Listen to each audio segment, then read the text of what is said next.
मिर्झा राजा जयसिंगाच्या तहात ठरल्याप्रमाणे छत्रपती शिवाजी महाराजांना आग्र्याला औरंगजेबाच्या वाढदिवसाला जावं लागलं आणि औरंगजेबाने तिथे महाराजांना कैद करून ठेवलं। वर्षभर महाराज औरंगजेबाच्या कैदेमध्ये होते। उभा महाराष्ट्र संकटामध्ये पडला होता। महाराज परत येतात का नाही। महाराज एकटेच नव्हते, महाराजांसोबत अनेक हत्ती, घोडे, मावळे आणि स्वतः छत्रपती संभाजीराजे सुद्धा होते। पण एक दिवस अनाहूत प्रसंग या दरवाजामध्ये घडला। इथली नौबत वाजली। एक गोसाव्याचा जत्था इथं आला। इथल्या चौकीदारानं तिथनं उठून त्यांना विचारणा केली की कुठून आलात। ते म्हटले आम्हाला महासाहेबाकडून दक्षिणा घ्यायची आहे। ते म्हटले गडावर तुम्हाला येता येणार नाही। पण गोसावी सुद्धा हाताला पेटले होते।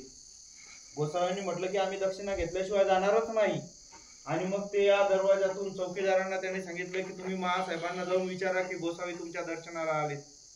चौकीदार याच रस्त्याने चालत गेला आणि तिथनं आदेश घेऊन आला। महासाहेब तिथं पद्मावतीच्या राजवाड्यावर बसलेल्या होत्या।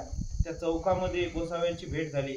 तो गोसावी नव्हता, तर गोसाव्याच्या रूपामध्ये आलेला छत्रपती शिवाजी महाराज मावळे होते। तो त्यावेळेस झडलेली नौबत या दरवाजानं पाहिली। या ठिकाणी स्वराज्यातून भांडे वाजवले गेले, तोफा वाजवल्या गेल्या। सगळ्या स्वराज्याला सांगितलं गेलं की महाराज परत आले आहेत, तेही औरंगजेबाच्या तावडीतून परत आले आहे। उभं स्वराज्य आनंदलं। त्या आनंदाचे क्षण, ते सुवर्ण क्षण या दरवाजाने अनुभवले। जय भवानी।